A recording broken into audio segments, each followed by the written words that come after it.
요한복음 11장. 나사로라고 하는 사람이 병이 들었습니다.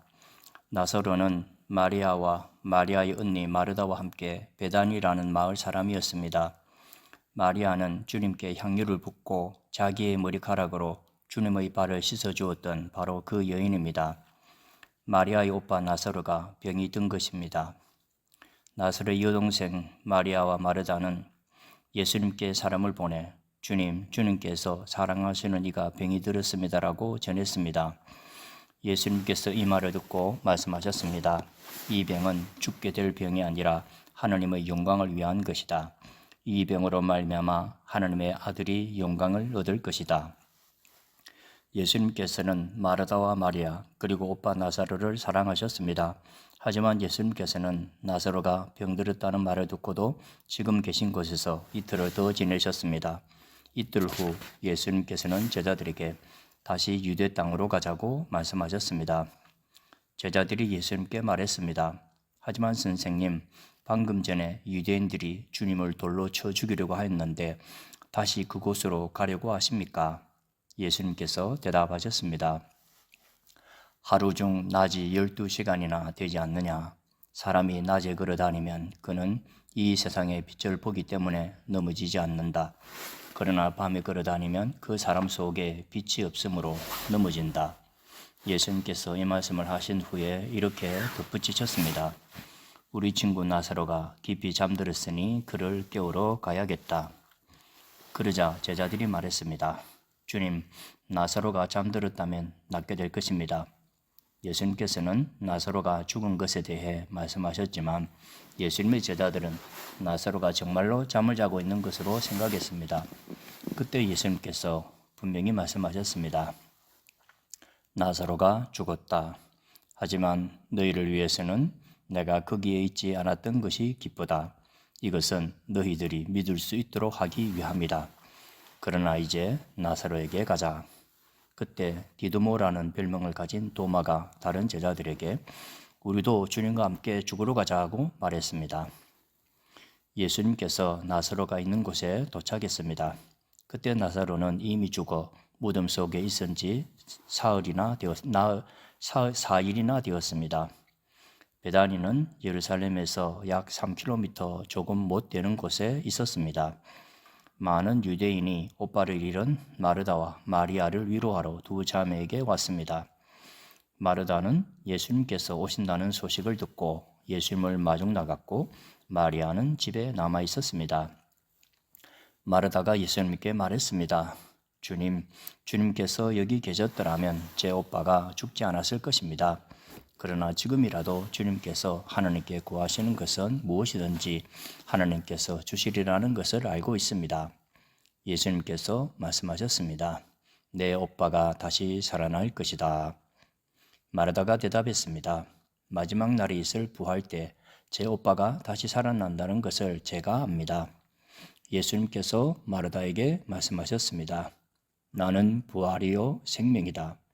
나를 믿는 사람은 설령 죽는다 해도 살 것이며 살아서 나를 믿는 사람은 그 누가 되었든지 결코 죽지 않을 것이다. 내가 이것을 믿느냐? 마르다가 대답했습니다. 네, 주님.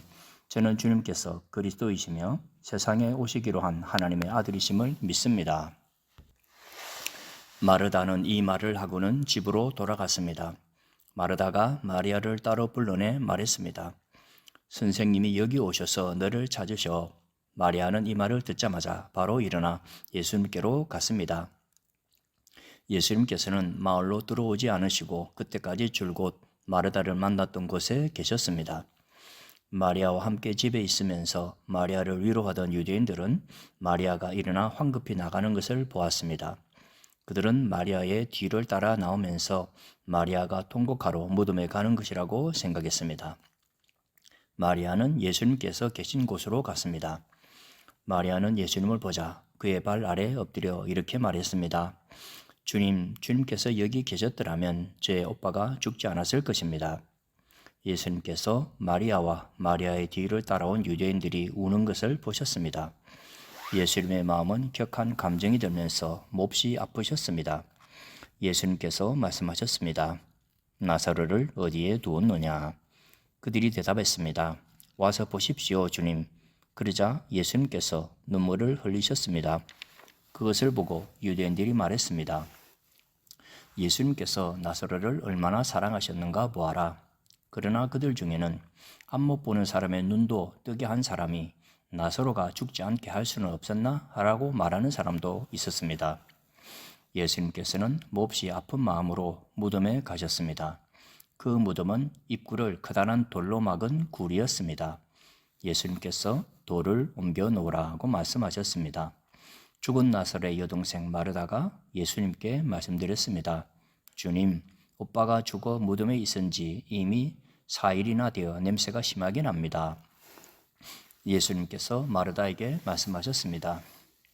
내가 믿으면 하나님의 영광을 볼 것이라고 내가 너에게 말하지 않았느냐? 그래서 사람들이 입구에서 돌을 옮겨 놓았습니다. 그때 예수님께서는 고개를 들어 하늘을 보시며 말씀하셨습니다. 아버지, 지금까지 제 말을 들어주셔서 감사합니다. 아버지께서는 언제나 제 말을 들으시는 줄을 제가 압니다. 그러나 저는 주위에 있는 이 사람들을 위하여 그들이 아버지께서 저를 보내셨음을 믿게 하기 위하여 이 말을 한 것입니다. 예수님께서는 이 말씀을 하신 후 큰 소리로 말씀하셨습니다. 나사로야, 나오너라. 죽은 사람이 밖으로 나왔습니다. 그의 손과 발은 천으로 감겨져 있었으며 얼굴도 천으로 둘러싸여 있었습니다. 예수님께서는 사람들에게 천을 풀어주어 다니게 하여라 하고 말씀하셨습니다. 마리아에게 조문하러 왔던 유대인들은 예수님께서 하신 일을 보고는 그분을 믿었습니다. 그러나 그들 중 어떤 유대인들은 바리새인들에게 가서 예수님께서 하신 일을 일러 바쳤습니다. 그러자 대장들과 바리새인들은 사내들인을 열어 의견을 물었습니다. 어떻게 하면 좋겠습니까? 이 사람은 많은 표적을 행하고 있습니다.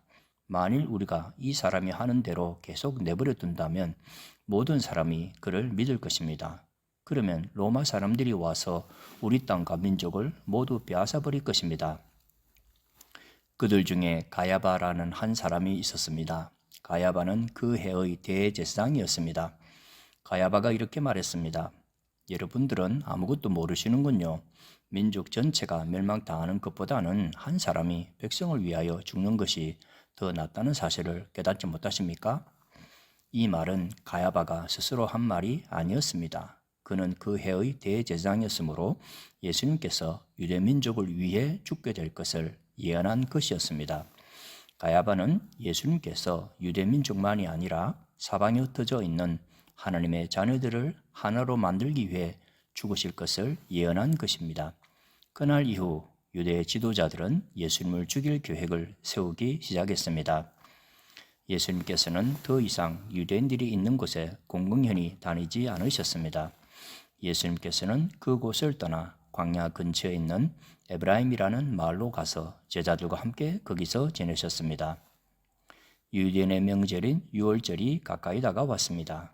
유월절이 되기도 전에 많은 사람들이 자신을 깨끗하게 하기 위해 시골에서 예루살렘으로 올라왔습니다.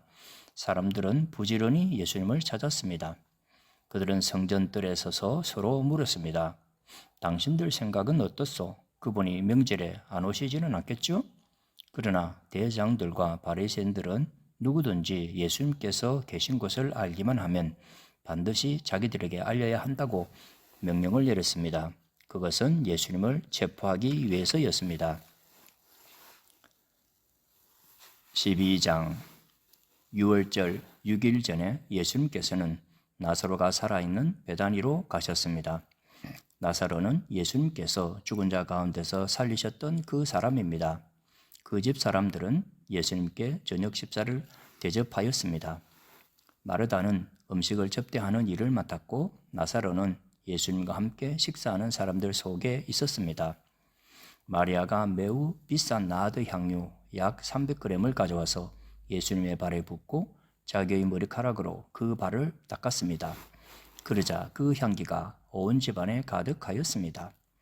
예수님의 제자 중 한 사람인 가롯 사람 유다가 그곳에 있었습니다. 그는 나중에 예수님을 배반할 사람이었습니다. 유다가 말했습니다. 이 향유를 팔아 그 돈을 가난한 사람들에게 나눠주는 것이 좋지 않은가?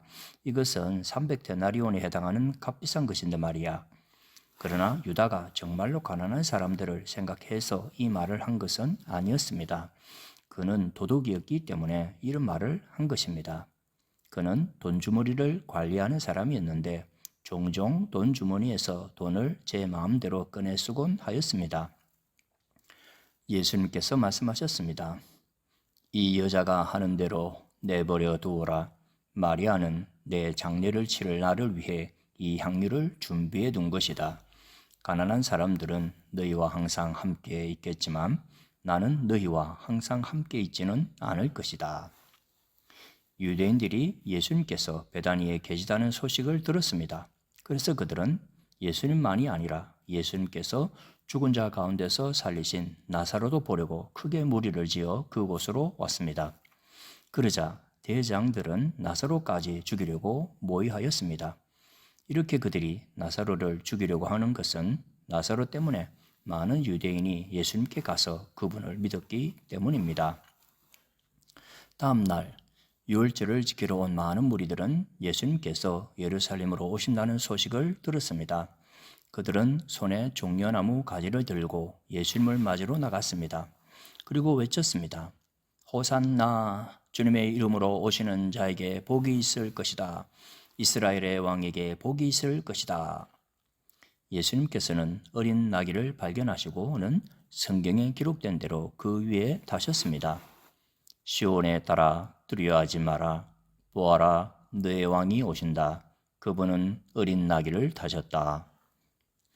예수님의 제자들은 처음에 이 말씀을 깨닫지 못했습니다. 그러나 예수님께서 영광을 받으신 뒤에야 비로소 이 말씀이 예수님께 관해 기록된 것이라는 사실과 사람들이 예수님께 이렇게 하였다는 것을 알게 되었습니다. 예수님께서 나사로를 무덤 밖으로 불러내시고 그를 죽은 자 가운데서 다시 살리실 때에 예수님과 함께 있던 많은 군중들은 계속해서 예수님께서 행하신 일을 증언하였습니다. 이처럼 많은 사람이 예수님께서 행하신 이 표적에 대한 소문을 들었기 때문에 예수님을 맞으러 나왔던 것입니다. 그래서 바리새인들은 자기들끼리 이렇게 말했습니다. 보시다시피 우리 계획은 하나도 성공을 거두지 못했습니다. 온 세상이 저 사람을 따르고 있지 않습니까? 유월절에 예배드리기 위해 예루살렘에 온 사람들 중에 그리스 사람들이 들어 있었습니다. 이 사람들이 갈릴리 베세다 출신인 빌립에게 와서 요청했습니다. 선생님, 우리가 예수님을 뵙고 싶습니다. 빌립이 안드레에게 가서 말하였고 안드레와 빌립은 다시 예수님께 그 말을 전했습니다. 예수님께서 그들에게 대답하셨습니다. 인자가 영광을 받을 때가 왔다. 내가 너희에게 진리를 말한다. 밀알이 땅에 떨어져 죽지 않으면 한 알 그대로 있지만 죽으면 많은 열매를 맺는 법이다. 자기 목숨을 사랑하는 사람은 목숨을 잃을 것이지만 이 세상에서 자기 목숨을 미워하는 사람은 영원히 목숨을 보존할 것이다. 누구든지 나를 섬기려면 나를 따르라. 내가 있는 곳에 나를 섬기는 사람도 있을 것이다. 나를 섬기는 사람은 내 아버지께서 높이실 것이다. 지금 내 마음이 무척 괴로우니 무슨 말을 하겠습니까? 아버지, 이 때를 벗어나게 해 주십시오. 아닙니다. 나는 이 일 때문에 이때 온 것입니다. 아버지, 아버지의 이름을 영화롭게 하소서. 그때 하늘로부터 내가 이미 영화롭게 하였고 또다시 영화롭게 할 것이다 라는 소리가 들렸습니다. 곁에 서서 이 소리를 들은 많은 사람이 천둥소리가 들렸다고 말했습니다. 그러나 그 사람들 중에는 천사가 그에게 말했다라고 하는 사람들도 있었습니다. 예수님께서 이렇게 대답하셨습니다. 이 소리는 나를 위해서가 아니라 너희를 위해서 들린 것이다. 이제 이 세상을 심판할 때가 되었다. 이제 이 세상의 통치자가 쫓겨날 것이다. 내가 땅에서 들려 올라가게 되면 나는 모든 사람을 내게로 이끌 것이다. 예수님께서 이런 말씀을 하신 것은 자신이 어떤 식으로 죽을 것인가를 보이려는 것이었습니다. 군중은 이 말을 듣자 이렇게 말했습니다. 우리는 율법에서 그리스도가 영원히 계실 것이라고 들었습니다. 그런데 당신은 어떻게 해서 인자가 들려야 한다고 말씀하십니까? 당신이 말씀하시는 인자가 도대체 누구입니까? 그러자 예수님께서 대답하셨습니다. 빛이 잠시만 더 너희와 함께 있을 것이다. 빛이 있을 때에 다니면 너희는 어둠에 사로잡히지 않을 것이다. 어둠 속에서 다니는 사람은 자기가 어디로 가는지 모른다. 빛이 너희에게 있을 동안 빛을 믿으라. 그리하면 너희는 빛의 아들이 될 것이다. 예수님께서는 이 말씀을 하시고 그들을 떠나 숨으셨습니다.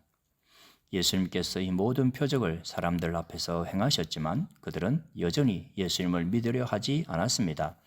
이것은 이사야 예언자의 말씀이 이루어진 것입니다. 주님이시여, 우리가 전한 것을 누가 믿었습니까? 주님의 능력이 누구에게 나타났습니까? 이런 이유 때문에 사람들은 믿을 수가 없었습니다. 다시 이사야 예언자는 말하였습니다.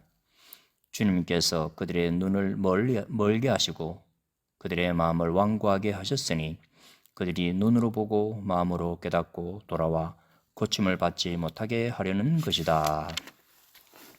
이사야가 이런 말을 한 것은 그가 예수님의 영광을 보고 예수님에 대해 관하여 말했기 때문입니다. 그러나 동시에 지도자들 중에서도 예수님을 믿는 사람이 많이 생겼습니다. 하지만 그들은 바리새인들 때문에 예수님을 믿는다고 고백하지는 못했습니다. 그들은 회당에서 쫓겨날까 두려워했습니다. 그들은 사람에게 칭찬받는 것을 하나님께 칭찬받는 것보다 더 좋아했습니다. 그때 예수님께서 큰 소리로 말씀하셨습니다. 나를 믿는 사람은 나를 믿는 것이 아니라 나를 보내신 분을 믿는 것이다. 나를 보는 사람은 나를 보내신 분을 보는 것이다. 나는 세상의 빛으로 왔다. 나를 믿는 사람은 누구든지 어둠 속에 머물지 않을 것이다. 내 말을 듣고 지키지 않는 사람이 있다 해도 내가 그 사람을 심판하지 않는다. 그것은 나는 세상을 심판하기 위해서가 아니라 구원하기 위해 왔기 때문이다. 나를 저버리고 내 말을 받아들이지 않는 사람을 심판하실 분이 계시다. 내가 한 이 말이 마지막 날에 그를 심판할 것이다. 내가 한 말은 내 스스로 한 말이 아니다. 나를 보내신 아버지께서 무슨 말을 해야 할지 또 어떻게 말해야 할지를 내게 명령하셨다. 그리고 나는 그분이 하신 명령이 영생이라는 사실을 안다. 그러므로 내가 말하는 것은 무엇이든지 아버지께서 내게 그렇게 말하라고 말씀하신 것이다.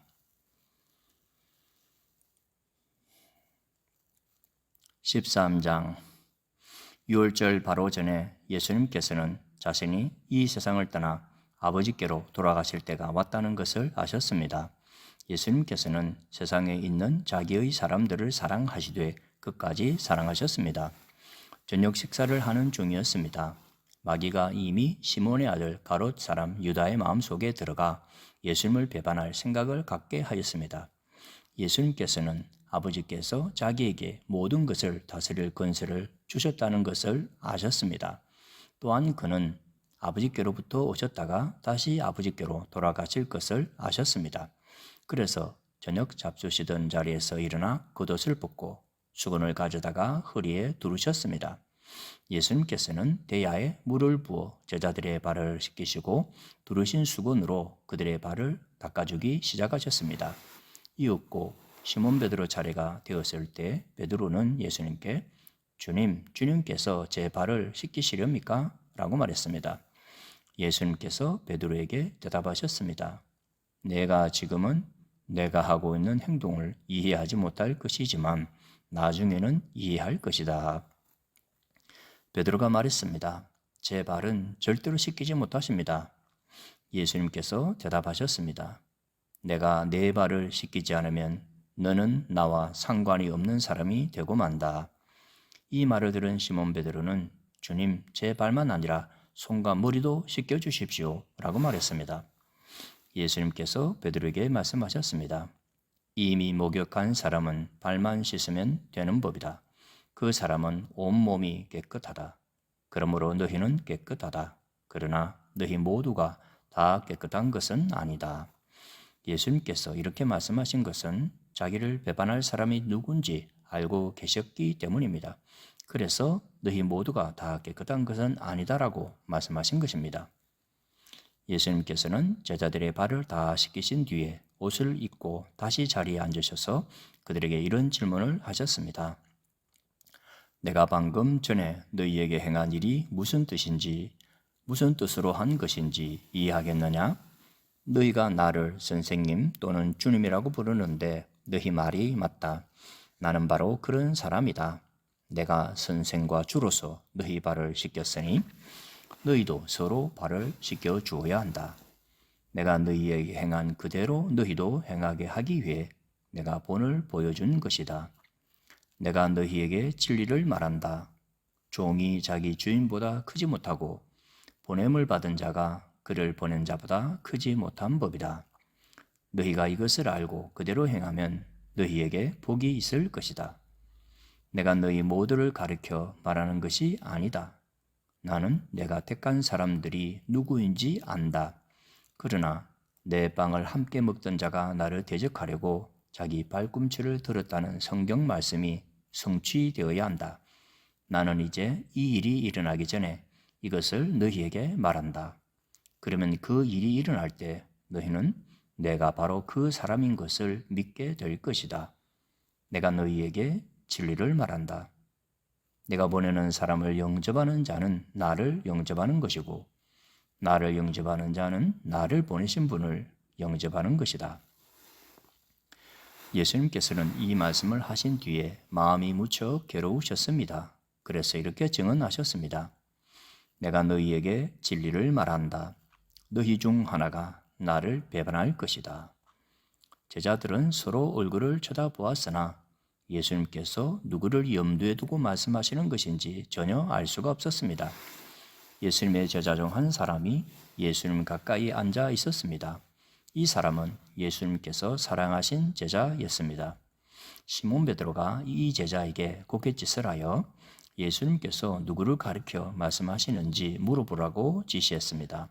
그 제자가 예수님 옆으로 가까이 다가가 물었습니다. 주님, 그가 누구입니까? 예수님께서 대답하셨습니다. 내가 이 빵을 접시에 찍어주는 자가 나를 배반할 자이다 하시면서 빵 조각을 집어서 접시에 찍어 가롯 사람 시몬의 아들 유다에게 주셨습니다. 유다가 빵 조각을 받자마자 사탄이 그에게로 들어갔습니다. 예수님께서 유다에게 말씀하셨습니다.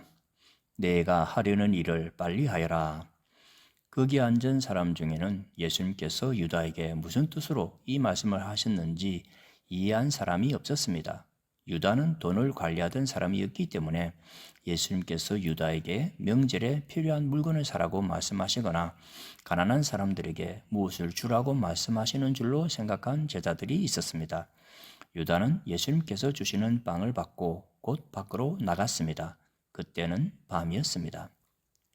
유다가 나간 뒤에 예수님께서 말씀하셨습니다.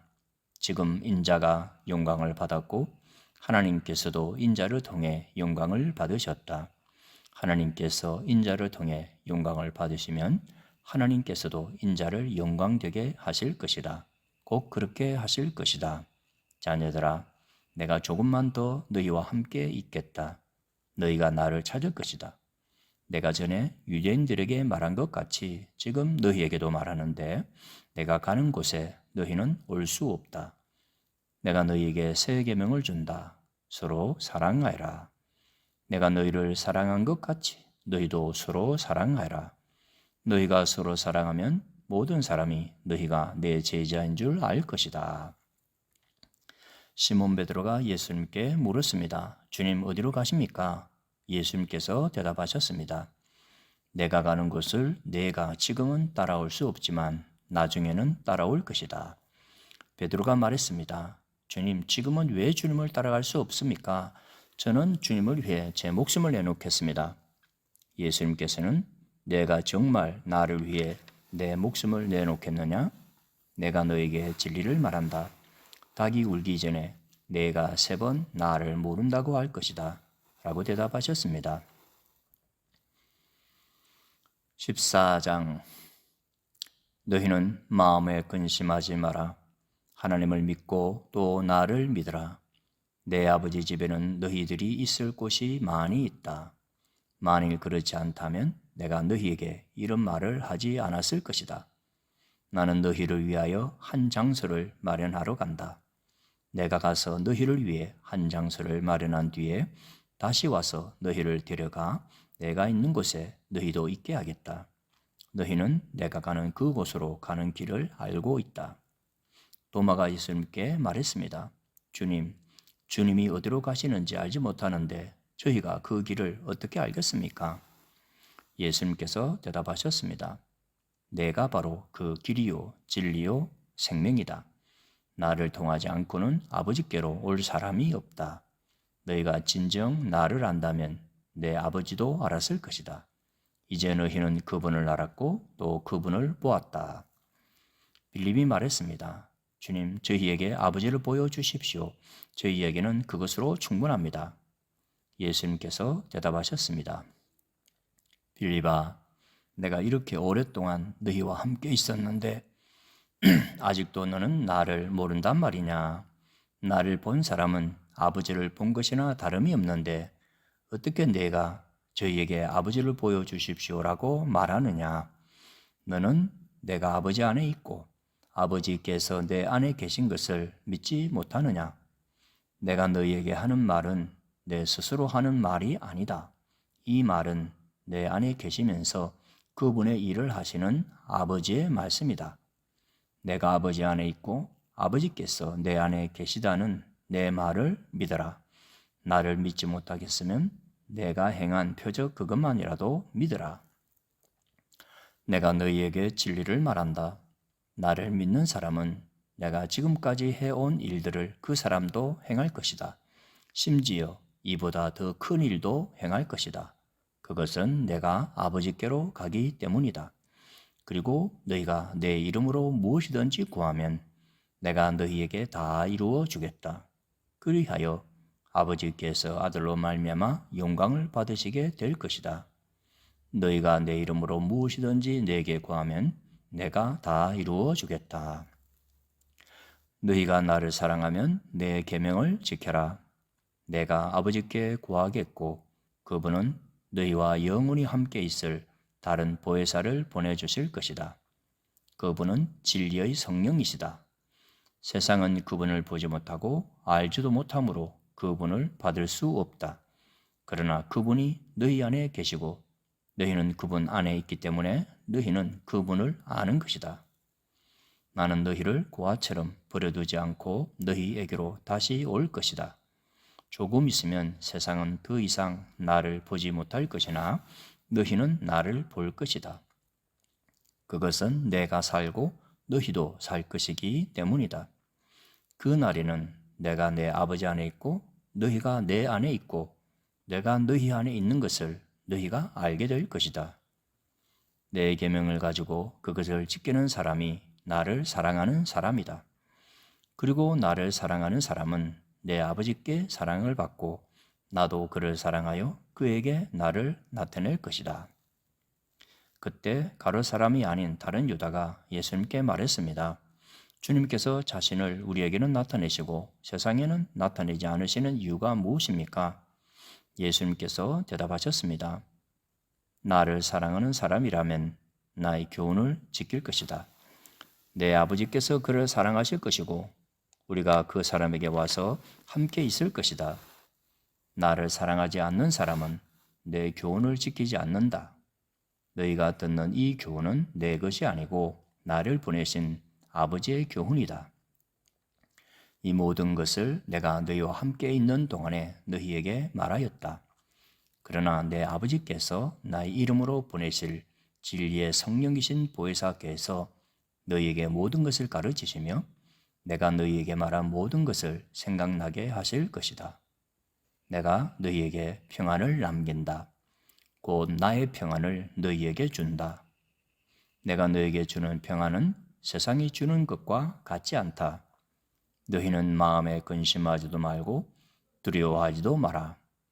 너희는 내가 갔다가 너희에게로 올 것이다 라고 말한 내 말을 들었다. 너희가 진정 나를 사랑했다면 내가 아버지께로 가는 것을 기뻐했을 것이다. 이는 아버지가 나보다 더 크신 분이기 때문이다. 내가 지금 이 일이 일어나기 전에 너희에게 말하는 것은 이 일이 실제로 일어날 때 너희로 하여금 믿게 하기 위해서이다. 이 세상의 통치자가 오고 있으므로 더 이상 너희와 많은 말을 나눌 수가 없다. 하지만 이 세상의 통치자는 나를 마음대로 할 권세가 없다. 그러나 내가 아버지를 사랑하고 아버지께서 내게 명하신 대로 내가 행한다는 사실을 세상은 알아야 할 것이다. 일어나 이곳을 떠나자. 15장. 나는 참 포도나무요 내 아버지는 정은사이다. 내 안에서 열매 맺지 못하는 가지마다 아버지께서 잘라내시고 열매 맺는 가지는 더 많은 열매를 맺게 하려고 깨끗하게 다듬으신다. 너희는 내가 너희에게 해준 말 때문에 이미 깨끗하게 되었다. 내 안에 있으라. 그러면 나도 너희 안에 있겠다. 가지가 포도나무에 붙어 있지 않으면 가지 스스로 열매를 맺을 수 없듯이 너희도 내 안에 있지 않으면 스스로는 열매를 맺을 수 없다. 나는 포도나무요 너희는 가지다. 사람이 내 안에 있고 내가 그 안에 있으면 그는 열매를 많이 맺는다. 그러나 나를 떠나서는 너희가 아무것도 할 수 없다. 누구든지 내 안에 있지 않으면 그 사람은 꺾여서 말라버리는 가지와 같아. 사람들이 그 마른 가지를 주워다 불에 던져 태워버릴 것이다. 너희가 내 안에 있고 내 말이 너희 안에 있으면 무엇이든지 원하는 대로 구하여라. 그리하면 너희에게 이루어질 것이다. 너희가 열매를 많이 맺어 내 제자인 것을 나타내면 이것으로 내 아버지께서는 영광을 받으신다. 아버지께서 나를 사랑하신 것 같이 나도 너희를 사랑하였다. 이제 내 사랑 안에 머물러 있으라. 내가 내 아버지의 계명을 지켰고 그의 사랑 안에 있는 것처럼 너희가 내 계명을 지키면 내 사랑 안에 있을 것이다. 내가 이것을 너희에게 말한 것은 나의 기쁨이 너희 안에 있어 너희 기쁨이 가득 넘치게 하려는 것이다. 내가 너희를 사랑한 것 같이 너희도 서로 사랑하라. 이것이 바로 내 계명이다. 사람이 자기 친구를 위해 자기의 목숨을 내놓는 것보다 더 큰 사랑은 없다. 내가 너희에게 명하는 것을 행하면 너희는 내 친구다. 이제 내가 너희를 더 이상 종이라고 부르지 않겠다. 종은 주인이 하는 일을 알지 못한다. 방금 전에 나는 너희를 친구라고 불렀다. 왜냐하면 내가 아버지께 들은 것을 다 너희에게 알게 하였기 때문이다. 너희가 나를 택한 것이 아니라 내가 너희를 택하여 세웠다. 그것은 너희가 가서 열매를 맺고 너희 열매가 항상 있게 하기 위해서이다. 그래서 내 이름으로 구하는 것은 무엇이든지 아버지께서 너희에게 주실 것이다. 내 계명은 이것이다. 서로 사랑하여라. 세상이 너희를 미워하면 너희보다 먼저 나를 미워한 줄 알아라. 너희가 세상에 속하였으면 세상이 너희를 자기 것이라고 사랑할 것이다. 그러나 너희가 세상에 속하지 아니하고 내가 너희를 세상에서 선택하였으므로 세상은 너희를 미워할 것이다. 내가 너희에게 종이 주인보다 더 크지 않다고 한 말을 기억하여라. 사람들이 나를 핍박하였다면 너희도 핍박할 것이다. 그들이 내 교훈을 지켰다면 너희의 교훈도 지킬 것이다. 그러나 그들이 나를 보내신 분을 알지 못하므로 내 이름 때문에 너희를 이런 식으로 대할 것이다. 내가 와서 그들에게 말하지 않았더라면 그들에게는 죄가 없었을 것이다. 그러나 지금은 그들이 자기들이 지은 죄에 대하여 핑계할 수 없게 되었다. 나를 미워하는 사람은 내 아버지도 미워한다. 내가 아무도 하지 않은 일을 그들 가운데서 행하지 않았다면 그들에게 죄가 없었을 것이다. 그러나 이제 그들이 내가 한 일을 보고서도 나와 내 아버지를 미워하였다.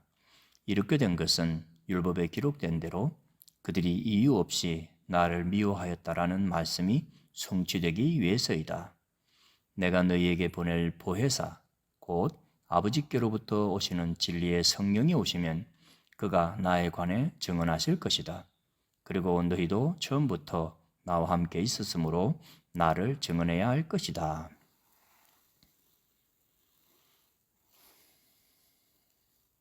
16장 내가 너희에게 이 말을 하는 것은 너희 믿음이 흔들리지 않게 하기 위함이다. 사람들이 너희를 회당에서 쫓아낼 것이다. 그뿐만 아니라 너희를 죽이는 사람마다 자기가 하나님을 섬기고 있다고 생각할 때가 올 것이다. 그들은 아버지나 나를 알지 못하기 때문에 이런 일을 행할 것이다. 내가 지금 너희에게 이 말을 하는 것은 그때가 되면 너희로 하여금 내가 너희에게 일러준 말을 생각나게 하려는 것이다. 내가 처음부터 너희에게 이 말을 하지 않은 것은 지금까지 내가 너희와 함께 있었기 때문이다. 이제 나는 나를 보내신 분에게로 간다. 그러나 너희 중에서 나에게 어디로 가십니까? 라고 묻는 사람이 없다. 하지만 내가 이런 말을 함으로 너희 마음에는 슬픔이 가득하다. 내가 너희에게 진리를 말하겠다. 내가 떠나가는 것이 너희에게 유익하다. 내가 가지 않으면 보혜사가 너희에게 오시지 않을 것이다. 내가 가면 보혜사를 너희에게 보낼 것이다. 보혜사가 오시면 그분은 죄에 대하여, 의에 대하여, 심판에 대하여 세상이 잘못 생각한 것들을 책망하실 것이다. 그분은 사람들이 나를 믿지 않은 것이 바로 죄라는 것을 말해 주실 것이며 내가 아버지께로 감으로써 너희가 더 이상 나를 보지 못하는 것이 하나님의 의라는 것을 알려주실 것이다. 이 세상 통치자가 이미 심판을 받았다는 것이 심판에 관하여 그분이 책망하실 내용이다. 내게는 아직 너희에게 할 말이 많이 있지만 지금은 너희가 그 말을 도저히 이해할 수 없다. 그러나 진리의 성령이 오시면 그분이 너희를 모든 진리 가운데로 인도하실 것이다. 그분은 자기 마음대로 말씀하지 않으시고 그가 들은 것만을 말씀하시며 앞으로 될 일들을 너희에게 알려주실 것이다. 진리의 성령은 내 것을 가지고 너희에게 알려주심으로써 나를 영화롭게 하실 것이다. 아버지께 있는 것은 다 내 것이다. 그래서 내가 성령께서 내 것을 가지고 너희에게 알려주신다고 말한 것이다. 조금 있으면 너희가 나를 보지 못할 것이고 또 조금 있으면 나를 다시 볼 것이다. 예수님의 제자들 중 몇 사람은 서로 이렇게 말했습니다. 주님께서 조금 있으면 너희가 나를 보지 못할 것이고 또 조금 있으면 나를 다시 볼 것이다 라고 말씀하시고 또 이는 내가 아버지께로 가기 때문이다라고 말씀하셨는데 이게 대간절 무슨 뜻일까? 또 그들은 주님께서 조금 있으면이라고 말씀하셨는데 그분이 하신 말씀은 도대체 이해할 수 없어 라고 말했습니다. 예수님께서 제자들이 자기에게 물어보고 싶어 한다는 것을 아시고 그들에게 말씀하셨습니다. 내가 조금 있으면 너희가 나를 보지 못할 것이고 또 조금 있으면 나를 다시 볼 것이다 라고 한 말 때문에 너희끼리 서로 묻느냐? 내가 너희에게 진리를 말한다. 너희는 울며 애통할 것이나 세상은 기뻐할 것이다. 너희가 슬퍼할 것이지만 너희의 슬픔은 기쁨이 될 것이다. 출산하는 여인에게는 출산할 때의 고통이 있다. 그러나 아이를 낳으면 여인은 아이가 세상에 태어난 것이 너무 기뻐서 그 고통을 잊어버린다. 너희도 지금은 근심하지만 내가 너희를 다시 보게 되면 너희는 기뻐할 것이다. 그리고 아무도 너희에게서 그 기쁨을 빼앗지 못할 것이다. 그때는 너희가 내게 아무것도 구하지 않을 것이다. 내가 너희에게 진리를 말한다. 너희가 내 이름으로 아버지께 무엇이든지 구하면 그분이 너희에게 주실 것이다. 지금까지는 너희가 내 이름으로 아무것도 구하지 않았다. 그러나 구하라. 그러면 너희가 받을 것이요 너희 기쁨이 가득 찰 것이다. 내가 지금까지는 이것을 비유적인 말로 너희에게 말하였지만 더 이상 비유적인 말이 아니라 아버지에 관하여 명확한 말로 너희에게 말할 때가 올 것이다. 그날에 너희가 내 이름으로 아버지께 구할 것이다. 내가 너희를 위하여 아버지께 구하겠다는 말이 아니다. 너희가 나를 사랑하고 내가 아버지께로부터 왔음을 믿었기 때문에 아버지께서 친히 너희를 사랑하신다.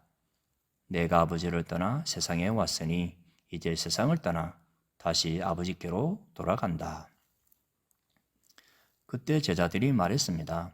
이제는 주님께서 우리에게 분명하게 말씀하시고 비유적인 말을 하나도 사용하지 않으십니다. 우리가 이제서야 주님께서 모든 것을 알고 계신다는 것을 깨달았습니다. 아무도 주님께 묻지 않을 것입니다.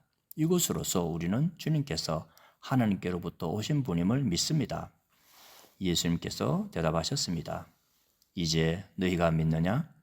그러나 잘 들으라. 너희가 뿔뿔이 흩어질 때가 다가오고 있으며 이미 그 때가 되었다. 너희는 저마다 자기 집으로 흩어지고 나를 혼자 버려둘 것이다. 그러나 나는 혼자가 아니다. 그것은 아버지께서 나와 함께 계시기 때문이다. 내가 이것을 너희에게 말한 것은 너희가 내 안에서 평안을 얻게 하려는 것이다. 이 세상에서는 너희가 고난을 당할 것이다. 그러나 담대하여라. 내가 세상을 이겼다.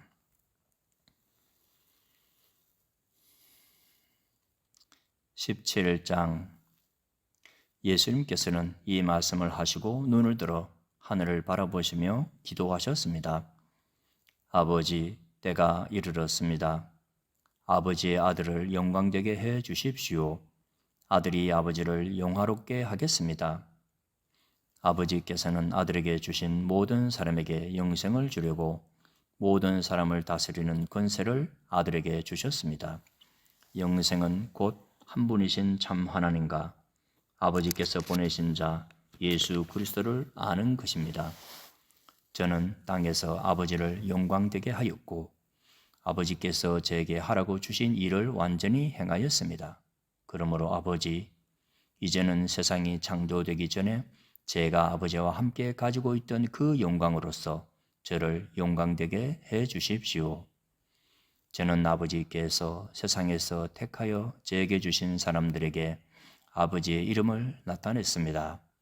그들은 아버지의 것이었는데 아버지께서 제게 주셨고 그들은 아버지의 말씀을 지켰습니다.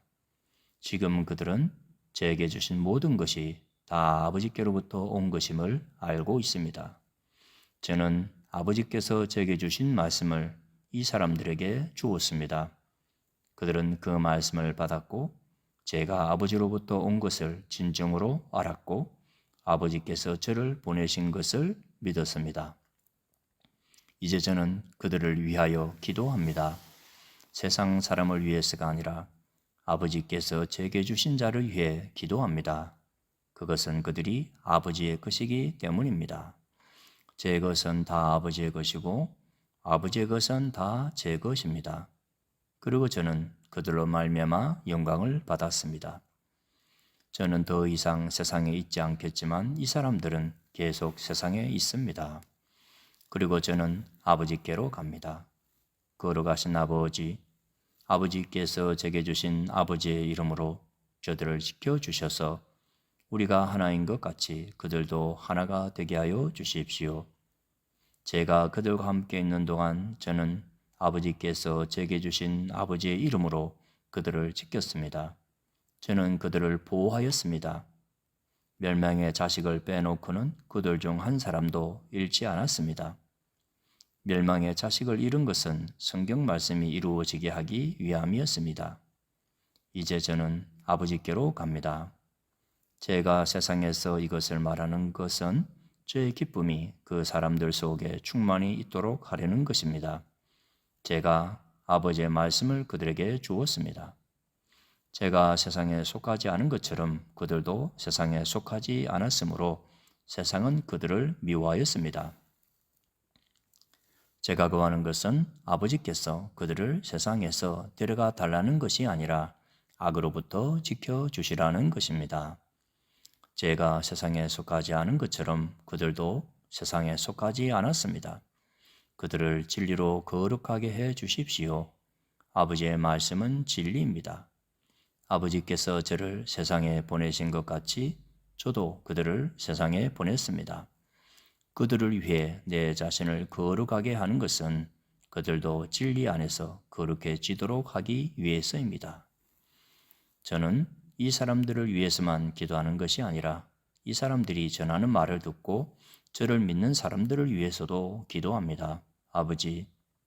아버지께서 제 안에 계시고 제가 아버지 안에 있는 것 같이 믿는 사람들이 다 하나가 되게 하여 주시고 그들도 우리 안에 있게 하셔서 아버지께서 저를 보내셨다는 것을 세상이 믿게 하여 주십시오.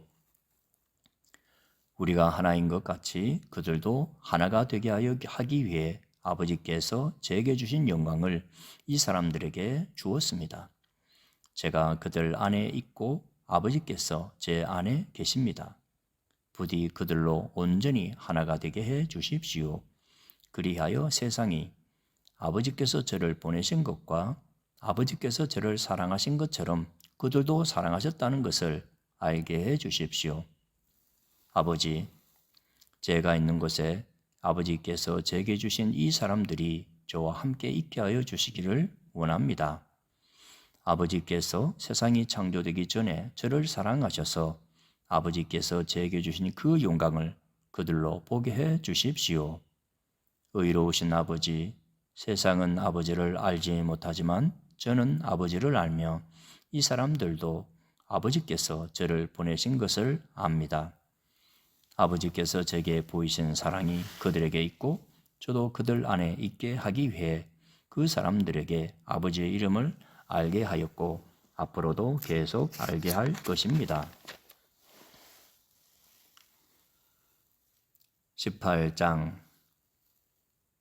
예수님께서 이 모든 말씀을 마치시고 제자들과 함께 기드론 골짜기 건너편으로 가셨습니다. 그곳에는 올리브 나무 정원이 있었습니다. 예수님과 제자들은 이 정원으로 갔습니다. 그곳은 예수님이 제자들과 함께 종종 모이셨던 곳이므로 예수님을 배반한 유다도 이곳을 알고 있었습니다. 그래서 유다는 로마 군인들과 대장과 바리새인들이 보낸 성전 경비대를 데리고 정원으로 왔습니다. 그들은 등불과 횃불과 무기를 들고 있었습니다. 예수님께서는 자신에게 닥칠 일을 다 하시고 그들 앞으로 나서며 물으셨습니다. 너희가 누구를 찾느냐? 그들은 나사렛 사람 예수다라고 대답했습니다. 예수님께서 그 사람들에게 내가 그 사람이다 라고 말씀하셨습니다. 예수님을 배반한 유다도 그들과 함께 거기에 서 있었습니다. 예수님께서 내가 그 사람이다 라고 말씀하셨을 때 사람들은 뒤로 물러가 땅에 엎드러졌습니다. 그러자 예수님께서 다시 물으셨습니다. 너희가 누구를 찾느냐? 그들이 나사렛 사람 예수다라고 대답했습니다. 예수님께서 말씀하셨습니다. 내가 그 사람이라고 너희에게 말하였으니 너희가 찾는 사람이 바로 나라면 이 사람들은 가게 하여라. 이렇게 말씀하신 것은 예수님께서 이전에 아버지께서 제게 주신 자 중에 한 사람도 잃지 않았습니다라고 말씀하신 것을 이루게 하시려는 것입니다. 그때 시몬 베드로는 칼을 차고 있었습니다. 베드로가 칼을 빼어 대제사장의 종을 쳐서 오른쪽 귀를 베어버렸습니다. 그 종의 이름은 말고였습니다. 예수님께서 베드로에게 말씀하셨습니다. 칼을 집에 꽂아라. 아버지께서 내게 주신 잔을 마시지 말란 말이냐? 그 순간 군인들과 천부장과 유대 성전 경비대가 예수님을 체포했습니다. 그들은 예수님을 결박하여 먼저 안나스에게로 끌고 갔습니다. 안나스는 그 해의 대제사장인 가야바의 장인이었습니다. 가야바는 며칠 전에 유대인들에게 한 사람이 백성을 위하여 죽는 것이 더 낫다고 말한 사람이었습니다. 시몬 베드로가 다른 제자 한 사람과 함께 예수님을 따라갔습니다. 이 다른 제자는 제사장과 친분이 있는 사람이었기에 그는 예수님과 함께 대제사장의 집들 안으로 들어갔습니다. 그러나 베드로는 문 밖에서 기다려야만 했습니다. 대제사장과 아는 사이인 그 제자가 문 밖으로 나왔습니다. 그가 문 지키는 여자에게 말하여 베드로를 안으로 데리고 들어갔습니다. 문 지키는 여자가 베드로에게 당신은 이 사람의 제자 중 한 사람이 분명 아니지요? 하고 물었습니다. 베드로는 난 아니에요 라고 대답했습니다.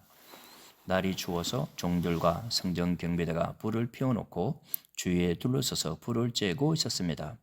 베드로도 그들과 함께 서서 불을 쬐고 있었습니다. 대제사장이 예수님이 가르친 말씀과 제자들에 관해 물었습니다. 예수님께서 대답하셨습니다. 나는 세상에 분명히 말하였다. 언제든지 유대인들이 모이는 회당과 성전뜰에서 가르쳤고 은밀하게 말한 것이 하나도 없었다. 그런데 어째서 내게 묻느냐? 내 말을 듣는 사람들에게 내가 그들에게 무엇을 말했는지 직접 물어보아라. 그 사람들은 내가 무엇을 말했는지 알고 있다. 예수님이 이렇게 말씀하실 때 곁에 있던 성전 경비대원 중 한 사람이 예수님의 얼굴을 주먹으로 치면서 말했습니다. 대제사장께 이런 식으로밖에 대답하지 못하겠소? 예수님께서 그에게 내가 잘못 말하였다면 그 잘못이 무엇인지 말하여라. 그러나 내가 사실을 말했다면 내가 어째서 나를 치느냐? 하고 말씀하셨습니다. 그러자 안나스는 예수님을 결박한 채 대제사장 가야바에게 보냈습니다. 시몬 베드로가 서서 불을 쬐고 있었습니다. 여러 사람들이 베드로에게 당신도 저 사람의 제자 중 한 사람이 맞는 게 맞죠? 아닌 게 맞죠? 라고 물었습니다. 베드로가 부인하며 난 아니요 라고 대답했습니다. 대제사장의 중 한 사람이 거기에 있었는데 그 사람은 베드로가 전에 귀를 뺀 사람의 친척이었습니다. 그가 확신에 차서 말했습니다. 내가 당신이 그 사람과 함께 정원에 있는 것을 보았소. 베드로는 다시 부인하였습니다. 그러자 바로 그 순간 닭이 울었습니다. 그들은 예수님을 데리고 가야바의 집에서 로마 총독의 관저로 갔습니다. 때는 새벽이었습니다. 유대인들은 몸을 더럽히지 않고 유월절 음식을 먹으려고 총독의 관제에 들어가지 않았습니다. 그래서 빌라도가 직접 밖으로 나와 유대인들에게 물었습니다. 당신들은 무슨 제목으로 이 사람을 고소하는 거요? 그들이 대답했습니다. 이 사람이 범죄자가 아니라면 총독님께 그를 넘기지 않았을 것입니다. 빌라도가 그들에게 말했습니다. 당신들이 직접 그를 붙잡아다가 당신들의 법대로 재판하시오. 유대인들은 빌라도에게 우리에게는 사람을 죽일 권한이 없습니다라고 대답했습니다. 이로써 예수님께서 자신이 어떠한 죽음을 맞을 것인지에 관해 전에 하셨던 말씀이 이루어졌습니다. 빌라도는 다시 관저로 들어갔습니다. 그리고 그 안으로 예수님을 불러들여 예수님께 물었습니다. 당신이 유대인의 왕이요? 예수님께서 말씀하셨습니다. 이것은 내 스스로 하는 말이냐 아니면 다른 사람들이 나에 관하여 내게 한 말이냐? 빌라도가 대답했습니다. 나는 유대인이 아니요. 당신의 민족과 대제사장들이 당신을 나에게 넘겼소. 당신은 무슨 짓을 행했소? 예수님께서 대답하셨습니다. 내 나라는 이 세상에 속하지 않았다. 만일 내 나라가 이 세상에 속한 나라였다면 내 종들이 싸워서 내가 유대인들에게 잡히지 않게 했을 것이다. 이제 내 나라는 이 땅에 속한 것이 아니다. 빌라도가 말했습니다. 그렇다면 당신이 왕이란 말이오? 예수님께서 대답하셨습니다. 너는 나에게 왕이라고 바르게 말하는구나. 사실 나는 이것을 위하여 태어났으며 이것을 위해 세상에 왔다. 나는 진리에 대해 증언하려고 왔다. 진리에 속한 사람은 내 말을 듣는다. 진리가 무엇이요? 빌라도가 물었습니다. 이 말을 하고 빌라도는 다시 관저에서 나와 유대인들에게로 가서 말하였습니다. 나는 이 사람에게서 아무 죄도 찾지 못하였소. 유월절에 내가 당신들에게 죄수 한 사람을 놓아주는 풍습이 있어. 당신들은 유대인의 왕을 당신들에게 놓아주기를 바라시오? 그들은 다시금 목소리를 높여 이 사람이 아니라 바라바를 놓아주시오 라고 소리질렀습니다. 바라바는 강도였습니다. 19장. 그래서 빌라도가 예수님을 데리고 가서 채찍질하게 했습니다. 군인들은 가시나무로 왕관을 만들어 예수님의 머리에 씌우고 자줏빛 옷을 입혔습니다. 그런 다음 그들은 여러 차례 예수님께 와서 유대인의 왕 만세라고 말하며 얼굴을 때렸습니다. 빌라도가 또다시 관저 밖으로 나와서 사람들에게 말했습니다. 자, 내가 예수를 당신들에게 데리고 나오겠소. 내가 그를 고소할 아무런 죄도 발견하지 못한 것을 당신들은 알게 될 것이요. 예수님에게 가시관을 쓰고 자줏빛 옷을 입고 나오시자 빌라도가 유대인들에게 말하였습니다. 보시오, 이 사람이요. 대장들과 성전 경비대들이 예수님을 보고 목소리를 높여 외쳤습니다. 십자가에 못 박으시오, 십자가에 못 박으시오. 빌라도가 그들을 향해 이렇게 말했습니다. 당신들이 이 사람을 데리고 가서 십자가에 못 박으시오. 나는 그에게서 아무 죄도 찾지 못했소. 유대인들은 우리의 법대로 하면 그는 당연히 죽어야 합니다. 자기를 하나님의 아들이라고 주장하니 말입니다. 라고 우겼습니다. 빌라도는 이 말을 듣자 더욱 두려워하였습니다. 그래서 그는 다시 관저로 들어가 예수님께 당신은 어디서 왔소? 라고 물었습니다. 그러나 예수님께서는 그에게 대답하지 않으셨습니다. 빌라도가 예수님께 말했습니다. 나에게 대답을 하지 않을 작정이요? 나에게는 당신을 놓아줄 권한도 있고 십자가에 못 박을 권한도 있다는 것을 알지 못하오? 예수님께서 대답하셨습니다. 그 권세가 위에서 주어진 것이 아니라면 내게는 나를 해할 어떤 권한도 없다. 그러므로 나를 너에게 넘겨준 그 사람의 죄는 더 크다. 그때부터 빌라도는 예수님을 놓아주려고 애를 썼습니다. 그러나 유대인들은 소리를 지르며 만일 당신이 이 사람을 풀어주면 당신은 가이사의 지지자가 아닙니다. 자신을 왕이라고 하는 사람은 가이사를 반역하는 자입니다. 라고 외쳤습니다.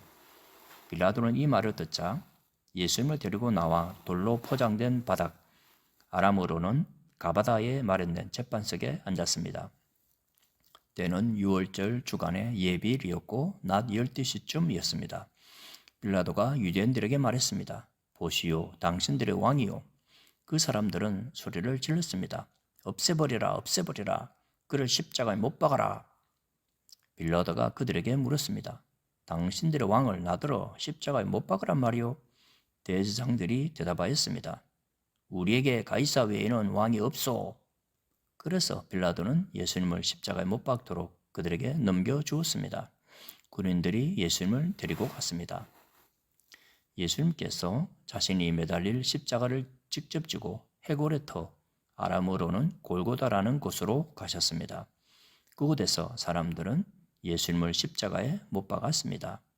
또한 예수님과 함께 다른 두 사람도 예수님을 가운데 두고 양편에 한 사람씩 십자가에 못 박혔습니다. 빌라도는 명패를 써서 십자가 위에 붙였습니다. 거기에는 유대인의 왕 나사렛 예수라고 쓰여 있었습니다. 많은 유대인들이 그 명패를 읽을 수 있었던 것은 예수님께서 죽으신 곳이 예루살렘 성에서 가깝고 그 명패는 아람어, 라틴어, 그리스어로 씌어 있었기 때문입니다. 유대인들의 대제사장들이 빌라도에게 유대인의 왕이라 쓰지 말고 나는 유대인의 왕이다라고 쓰십시오 하면서 억지를 부렸습니다. 빌라도는 나는 내가 쓸 것을 썼을 뿐이다 라고 대답했습니다. 군인들은 예수님을 십자가에 못 박은 뒤에 그의 옷을 4조각으로 나누었습니다. 그리고는 저마다 한 조각씩 나누어 가졌습니다. 그들은 속옷도 가져갔는데 그 옷은 위로부터 아래까지 완전히 통으로 짠 것이었습니다. 그래서 군인들은 이것은 찢지 말고 제비를 뽑아 누가 가질지 정하자라고 말하였습니다. 이런 일이 일어난 것은 그렇게 되리라고 말한 성경 말씀을 이루기 위해서였습니다. 그들이 자기들끼리 내 옷을 나누고 내 옷을 가지려고 제비 뽑나이다. 예수님의 십자가 곁에는 예수님의 어머니와 예수님의 이모와 글로바의 아내 마리아와 막달라 마리아가 서 있었습니다.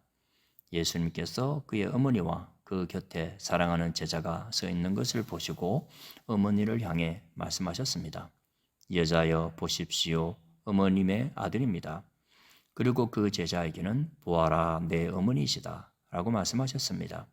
그때부터 이 제자는 예수님의 어머님을 자기 집에 모셨습니다. 이후에 예수님께서는 이미 모든 것이 이루어진 줄 아시고 성경이 성취되도록 하기 위하여 내가 목마르다 라고 말씀하셨습니다. 그곳에 신포도주가 담긴 항아리가 있었습니다. 군인들이 해면을 신포도주에 흠뻑 적셔서 우슬초 막대기에 매달아 예수님의 입으로 가져갔습니다. 예수님께서는 신포도주를 맛보신 다음 다 이루었다 라고 말씀하셨습니다. 이 말씀을 하신 후 고개를 아래로 떨구시고 운명하셨습니다. 이날은 예비일이었고 다음 날은 안식일이었습니다. 유대인들은 안식일에 시신을 십자가에 그대로 두고 싶지 않았습니다. 그래서 빌라도에게 시신의 다리를 부러뜨리고 그 시신을 십자가에서 내려달라고 부탁했습니다. 군인들이 가서 예수님과 함께 못 박힌 첫 번째 사람의 다리와 또 다른 사람의 다리를 부러뜨렸습니다. 그러나 군인들이 예수님께 갔을 때 그들은 예수님께서 이미 돌아가신 것을 알고는 그분의 다리를 부러뜨리지 않고 창으로 예수님의 옆구리를 찔렀습니다. 바로 피와 물이 쏟아져 나왔습니다. 이것을 본 사람이 증언한 것이니 그의 증언은 참됩니다. 그는 자기가 진리를 말하고 있다는 것을 알았습니다. 그가 이렇게 말한 것은 여러분들도 믿게 하려는 것입니다. 이런 일이 일어난 것은 그의 뼈가 하나도 부러지지 않을 것이다 라고 쓰여진 성경 말씀을 이루기 위해서입니다. 또 다른 성경에는 그들은 자기들이 찌른 사람을 볼 것이다 라는 말씀이 있습니다. 이 일이 일어난 후 아리마대 사람 요셉이 빌라도에게 예수님의 시신을 가져가겠다고 요청하였습니다. 요셉은 예수님의 제자였지만 유대인들이 두려워 그 사실을 감춰왔습니다. 빌라도가 허락하자 요셉이 와서 예수님의 시신을 가져갔습니다. 니고데모도 요셉과 함께 왔습니다. 니고데모는 일찍이 밤에 예수님을 찾아왔던 사람이었습니다. 그는 모략과 알로에를 섞어 만든 향료를 약 33kg 정도 가져왔습니다. 이 두 사람은 유대인들의 장례 풍습에 따라 예수님의 시신을 가져다가 향료와 함께 고운 배로 쌌습니다.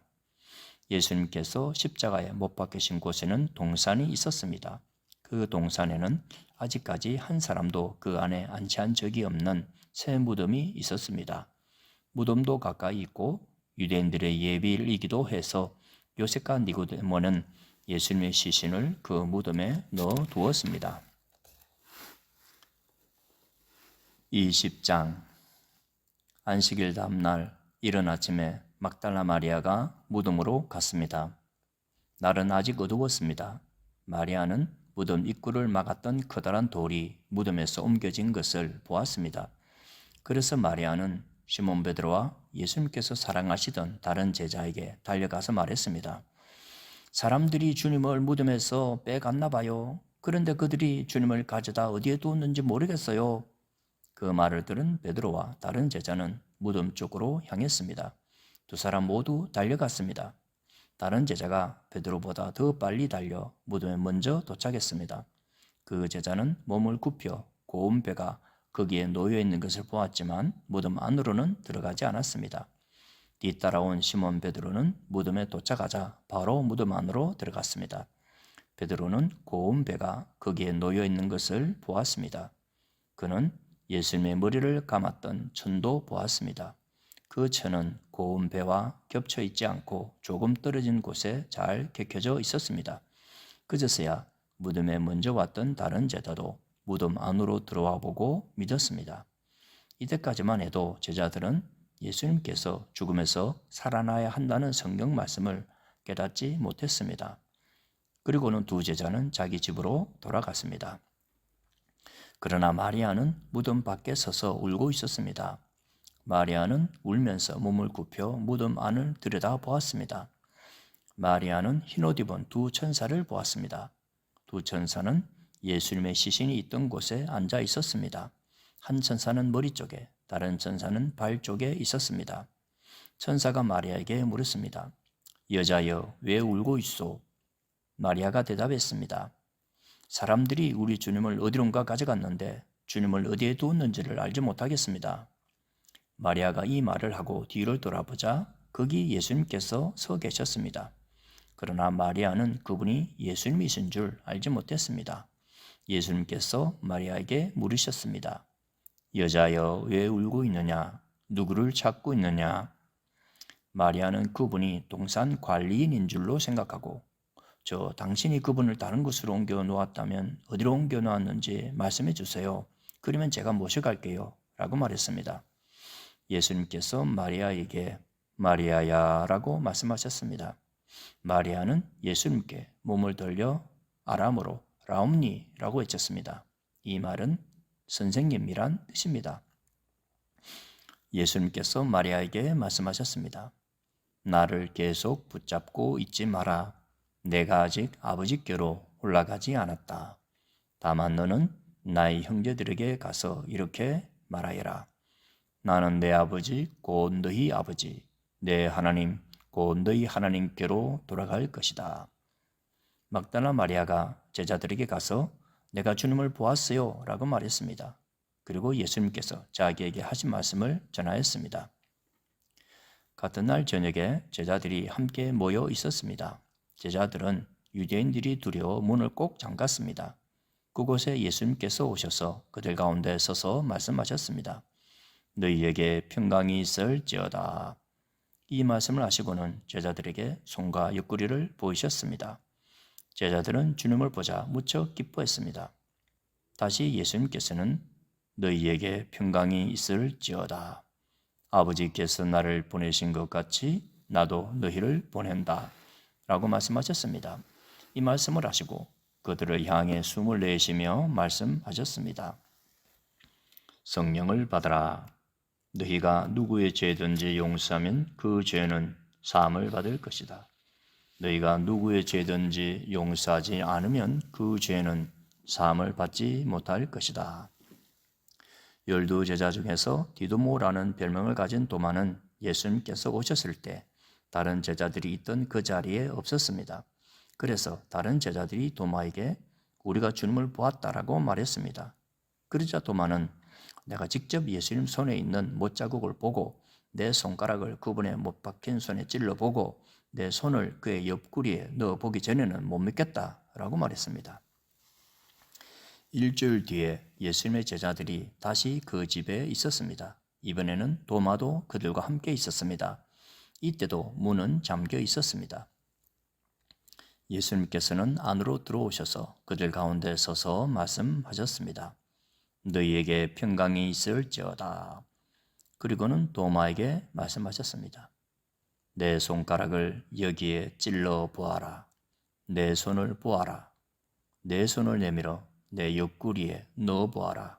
그리고 믿지 않는 자가 되지 말고 믿는 자가 되어라.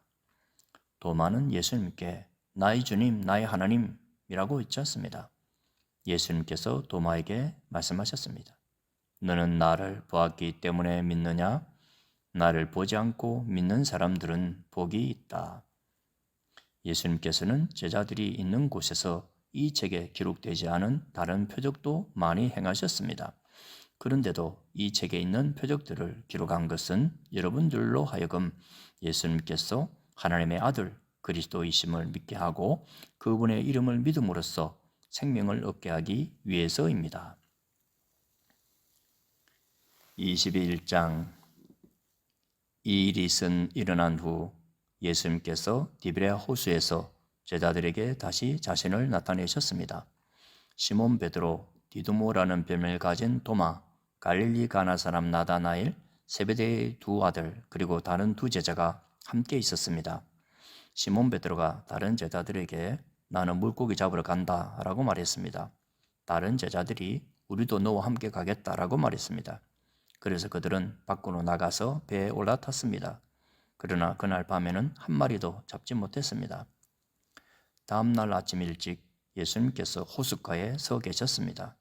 그러나 제자들은 그분이 예수님이신 줄 알지 못하였습니다. 예수님께서 그들에게 말씀하셨습니다. 친구들이여, 한 마리도 못 잡았느냐? 제자들이 대답했습니다. 네, 한 마리도 잡지 못했습니다. 예수님께서 말씀하셨습니다. 그물을 배 오른편에 던져라. 그러면 고기를 잡을 것이다. 그들은 시키는 대로 했습니다. 그러자 고기가 너무 많아 그물을 배 안으로 끌어올릴 수가 없었습니다. 예수님께서 사랑하시던 제자가 베드로에게 말했습니다. 주님이시다. 베드로는 주님이시다라는 말을 듣자마자 벗고 있던 겉옷을 몸에 두르고는 물로 뛰어들었습니다. 다른 제자들은 고기가 가득한 그물을 당기며 배를 저어 호숫가에 댔습니다. 그들은 호숫가로부터 약 90m 정도 떨어진 그리 멀지 않은 곳에 있었기 때문입니다. 제자들이 호숫가에 다 땅에 내리니 숯불이 피워져 있는 것이 보였습니다. 불 위에는 생선이 놓여 있었고 빵도 있었습니다. 그때 예수님께서 너희가 방금 전에 잡은 생선을 가지고 오너라고 말씀하셨습니다. 시몬 베드로가 배에 올라가 그물을 호숫가로 끌어당겼습니다. 그물은 큰 물고기로 가득했습니다. 153마리나 되었습니다. 고기가 그렇게도 많았는데도 그물은 찢어지지 않았습니다. 예수님께서 그들에게 와서 아침 식사를 하여라 하고 말씀하셨지만 제자들은 그분이 주님이신 줄 알았기 때문에 제자들 중 감히 당신은 누구십니까? 라고 묻는 사람이 없었습니다. 예수님께서 가셔서 빵을 가져다가 제자들에게 주셨고 생선도 주셨습니다. 이것은 예수님께서 죽은 자 가운데서 살아나신 후 그의 제자들에게 세 번째 나타나신 것이었습니다. 그들이 식사를 다 마쳤을 때 예수님께서 시몬 베드로에게 말씀하셨습니다. 요한의 아들 시몬아, 내가 이 모든 사람들보다 나를 더 사랑하느냐? 베드로가 대답했습니다. 예, 주님, 제가 주님을 사랑한다는 것을 주님께서 아십니다. 예수님께서 말씀하셨습니다. 내 양을 먹여라. 다시 예수님께서 베드로에게 말씀하셨습니다. 요한의 아들 시몬아, 내가 나를 사랑하느냐?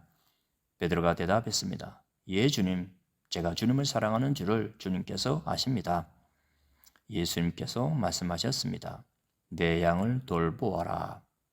세 번째로 예수님께서 베드로에게 말씀하셨습니다. 요한의 아들 시몬아, 네가 나를 사랑하느냐? 예수님께서 자기에게 세 번씩이나 네가 나를 사랑하느냐고 물으셨기 때문에 베드로는 거의 울상이 되었습니다.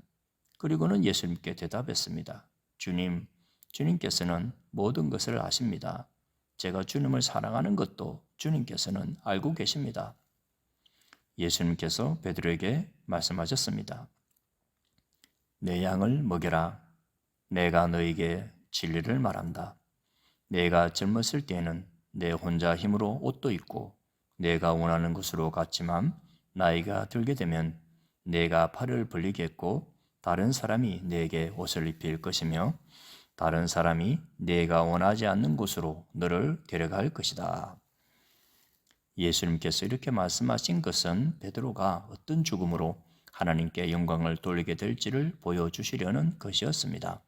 이 말씀을 하시고 예수님께서는 베드로에게 나를 따르라고 말씀하셨습니다. 베드로가 뒤돌아보니 예수님께서 사랑하시던 제자가 따라오고 있었습니다.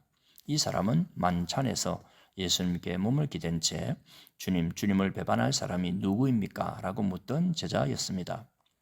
베드로가 그 제자를 보고는 예수님께 여쭈었습니다. 주님, 이 사람은 어떻게 되겠습니까? 예수님께서 대답하셨습니다. 내가 다시 올 때까지 그를 살아있기를 원한다고 해도 그것이 너와 무슨 상관이 있느냐? 너는 나를 따르라. 이 사건 때문에 이 제자가 죽지 않을 것이라는 소문이 형제들 사이에 퍼지게 되었습니다. 그러나 예수님께서는 그가 죽지 않을 것이라고 말씀하신 것이 아니었습니다. 예수님께서는 단지 내가 다시 올 때까지 그가 살아있기를 원한다고 해서 그것이 너와 무슨 상관이냐라고 말씀하신 것 뿐이었습니다. 이런 일들을 증언하고 그것을 기록한 제자가 바로 이 사람입니다. 우리는 그의 증언이 참되다는 것을 알고 있습니다.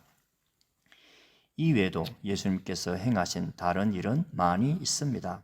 만일 그 일을 일일이 다 기록한다면 온 세상이라도 그것을 기록한 책을 담기에 부족할 것입니다.